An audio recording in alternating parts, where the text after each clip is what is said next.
hello everyone, and I welcome you all to this new video. It's been a very long time since I have uploaded onto YouTube, but yeah, let's see if I can make myself more consistent. But let's get back to the topic. So today in this video, I'm gonna talk about my MacBook experience. So let's start with the context that I got this M1 Pro 2021 model MacBook Pro. So this is I got it for like 650 like 650 US dollar around the same price. So on other markets like in US and also like you get it on the same price range. So that's the thing in here. Okay, so let's start with my simple experience, like what I liked and what I disliked, right? So let's start with what I liked. First thing that I liked about the MacBook is like the stability, right, that it offers. Like, for example, I'm coming from Windows, right? Like, basically, I'm coming from Windows, and like later part of time, I was using like Linux, right? So, problem with Linux was like it could like crash at times, right?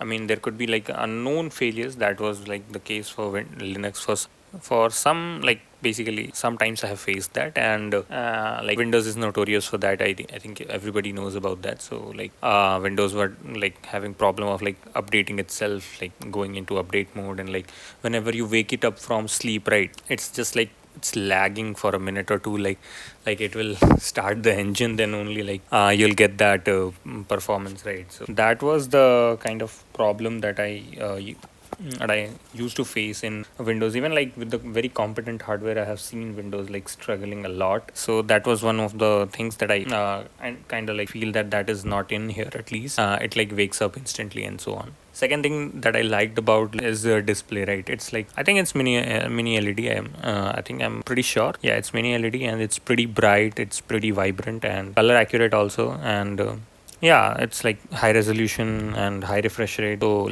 like yeah, feels like a charm. Like the gliding is pretty smooth, and day-to-day usage is pretty smooth. Like the brightness is also one of the key factors that I was missing. Like I had my Windows slash Linux laptop, right? Basically I dual booted it, so it had like 350 nits of brightness with matte coating, right? So the problem with that is like whenever you go a little bit outdoors, or like there is a direct sunlight coming in to the screen, so then you start like struggling a lot. So that is not the case in here. At least the display is plenty bright. I think it's like 1000 nits or something, I'm not sure, but yeah, it's if it's above 500 or like around the 500 range, so that should be the bare minimum, I guess, in 2026. But nonetheless, let's move on to the next.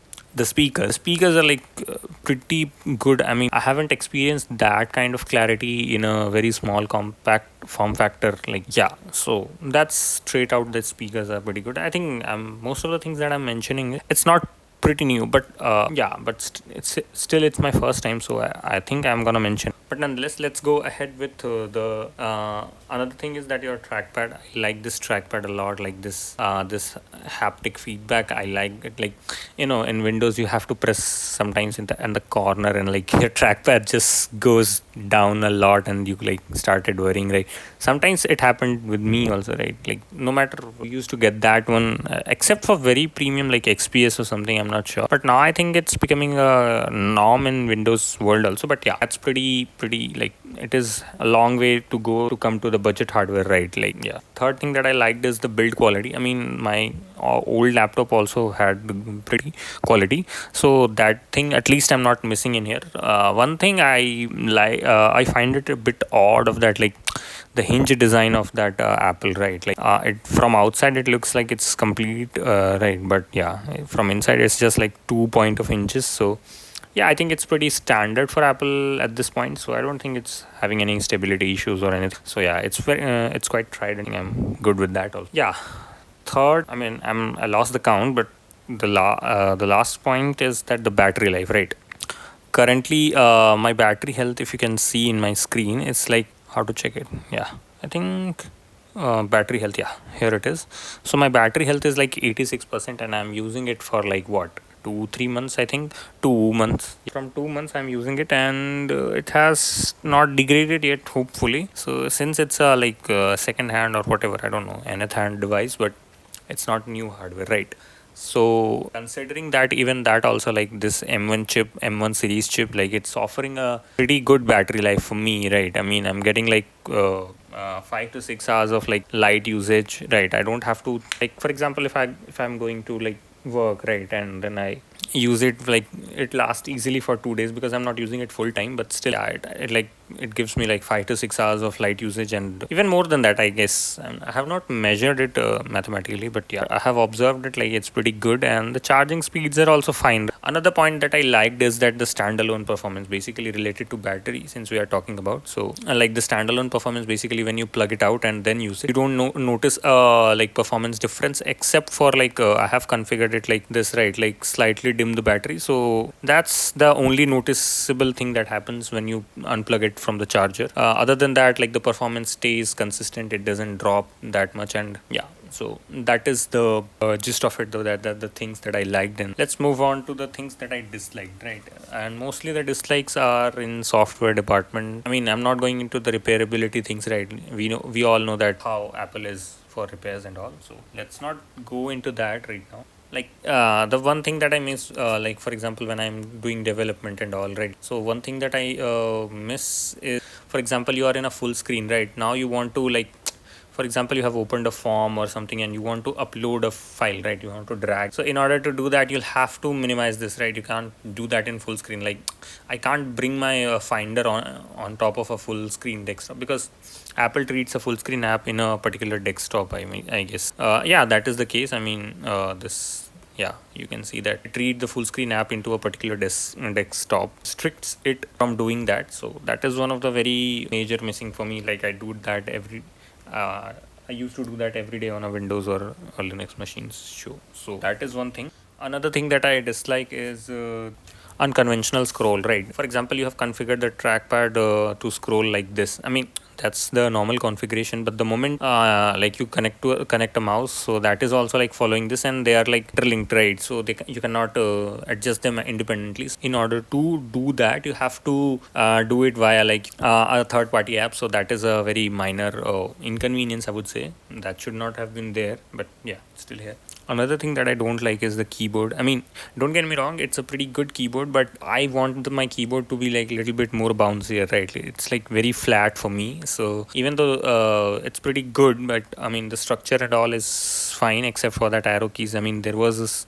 enough space left so to like increase the size of the left and right arrow keys. But yeah, the thing I dislike the keyboard, like it's very firm for me, right? I want a little bit more bouncier keyboard. So that is one thing. Maybe it's due to like the age factor of the laptop, right? It could be that, I'm not sure. I lost the count again. So another thing that I don't like is the notch. I mean it's there, but you won't notice in the, like for example in full screen apps. I mean mostly I do that, and in dark mode also, due to the high contrast, you won't notice it for like 10 out of 7 8 times. But once you notice it, like in your home screen and all, it feels very ugly, and it should not have been there, I mean, in the first place, because it serves no purpose. Like it does not have any meaningful contribution. Like the webcam was already there in Apple's design, so I don't know, like they haven't even reduced the bezel that much, right? That bezel thing is still there. So I mean, yeah, but that's how it is. I mean, some of the caveats.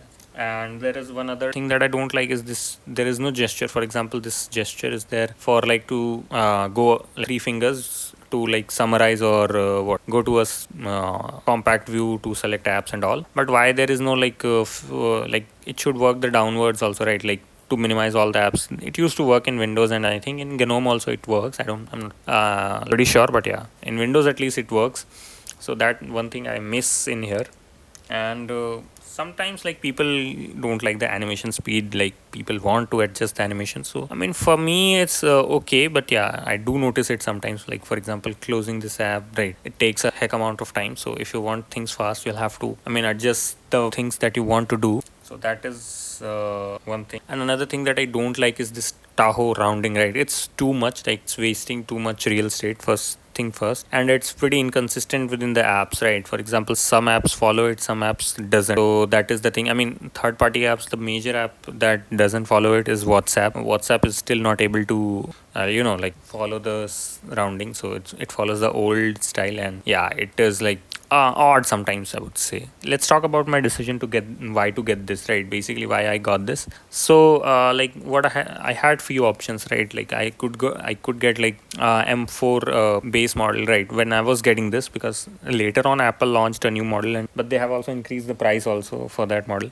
So I could get the 13-inch base model, right? It was around like what, 800 US dollars if you are like converting from US, so around $850. So in that price point I was getting like what, very good processor, like, yeah. But the thing was that the display was pretty small for my liking, and the base storage was like what, only 256 gigabytes. So it was pretty limited for me. I wanted at least 512 so that I can be comfortable, because I have seen my friends like struggling with like 256 gigabytes. And another thing that I wanted is like the display is better in this, and the point of performance, right? This is like very closely related with, like, you can compare it with the base M3, right? So it's not like I'm missing a lot much like in the M4, because you know how the Apple's M series has been, like it's pretty good since the M1 days. So that is what it is. And this yeah, I was saving like what, $200, or like,